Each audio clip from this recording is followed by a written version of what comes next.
امام یافی علی رحمہ نے روض الریاحین کے اندر اس واقعے کو بڑے خوبصورت انداز کے اندر نقل فرمایا ہے۔ آپ فرماتے ہیں ایک نوجوان تھا، بڑا خوبصورت نوجوان تھا، اللہ نے اس کو سیرت کی خوبصورتی بھی دی ہوئی تھی، اللہ نے اس کو سیرت کی خوبصورتی بھی، نعرہ تکبیر، نعرہ رسالت، نعرہ حیدری، نعرہ حیدری، جناب پروفیسر ڈاکٹر محمد عبداللہ آصف مصطفی صاحب، کہ آج ہم یہ بھول گئے کہ ہمارا اللہ مجھے دیکھ رہا ہے۔ تو ایک نوجوان تھا، بڑا خوبصورت تھا، صورت بھی بڑی خوبصورت تھی، اس کی سیرت بھی بڑی خوبصورت تھی، کپڑے کی دکان پر کام کرتا تھا، ایک خاتون آتی ہے،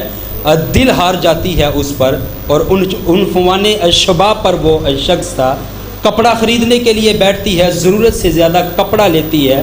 اور جو مالک دکان ہوتا ہے اس کو کہتی ہے کہ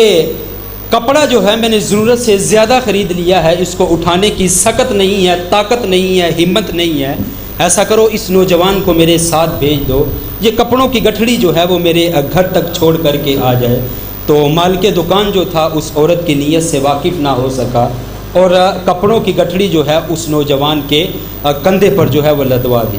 نوجوان گٹھڑی لے کر کے عورت کے گھر آیا، عورت نے کہا کہ فلاں کمرے کے اندر رکھ دو، کنڈی کھولی، کمرے کے اندر داخل ہوا، پیچھے ہی وہ عورت بھی کمرے کے اندر داخل ہوتی ہے اور اپنا حیا سوز لباس اتار کر کے پھینکتی ہے اور گناہ کی اس کو دعوت دینے لگتی ہے، لیکن وہ بار بار کہتا ہے کہ میرا اللہ مجھے دیکھ رہا ہے، میرا اللہ مجھے دیکھ رہا ہے۔ بڑا حساس مرحلہ ہوتا ہے نا، بڑا نازک مرحلہ ہوتا ہے بندے کے لیے، اور عورت کو تو ویسے بھی جو ہے وہ شیطان کے ریشمی جالوں میں سے ایک جال قرار دیا گیا ہے۔ حضرت سعید بن مسیب رضی اللہ تعالیٰ عنہ تابعی رسول ہیں، 80 سال عمر ہے،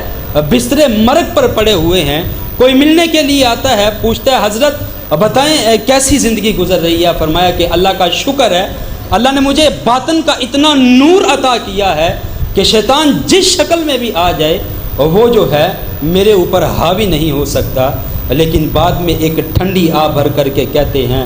ہاں اگر شیطان عورت کی صورت میں آ جائے تو پھر میں کچھ کہہ نہیں سکتا۔ تابعی رسول 80 سال عمر بستر علالت پر پڑے ہوئے ہیں، وہ یہ کہہ رہے ہیں، اور آج کا جھوٹا پیر اٹھ کر کے کہتا ہے کہ بے پردہ عورت اگر میرے پاؤں کو دبائے تو مجھے اس سے کچھ نہیں ہوتا، وہ جھوٹ بولتا ہے۔ بڑا سخت مرحلہ ہوتا ہے، بڑا نازک مرحلہ ہوتا ہے۔ تو اس نوجوان میں نے بھی دیکھا کہ بڑا نازک مرحلہ ہے، اس نے کہا اچھا تم ایسا کرو، مجھے جو ہے وہ واش روم کے اندر جانے دو۔ اس عورت نے کہا کہ ٹھیک ہے جاؤ۔ واش روم کے اندر جاتا ہے، پخانہ کرتا ہے، اپنے ہاتھوں پر ملتا ہے، اپنے بدن پر ملتا ہے، اور مل کر کے باہر آ جاتا ہے۔ عورت دیکھتی ہے، سارا نشہ اتر جاتا ہے، کہتی ہے یہ تو کوئی پاگل ہے، کوئی مجنون ہے، میرے گھر سے نکل جا، دفع ہو جا۔ وہ نوجوان گھر سے نکلتا ہے تو دل ہی دل کے اندر اللہ کا شکر ادا کر رہا ہوتا ہے کہ اللہ تیرا شکر ہے، میرا تن تو جو ہے وہ گندا ہو گیا لیکن میرا من تو میلا نہیں نہ ہوا، میرا من تو ستھرا نہ رہا نا۔ کائنات کا سب سے حسین چہرہ وہ ہوتا ہے جو جنسی کالک سے محفوظ ہو، اور اس بات کو باقاعدہ لکھا گیا کہ جب تک وہ نوجوان باقی رہا اس نوجوان کے جسم سے مشک و عنبر کی خوشبوئیں آیا کرتی تھی، اور مرنے کے بعد جو ہے یہی خوشبو جو ہے وہ اس کی قبر کی مٹی سے بھی آیا کرتی تھی۔ تو آج اس چیز کو ہمیں بھی سمجھنے کی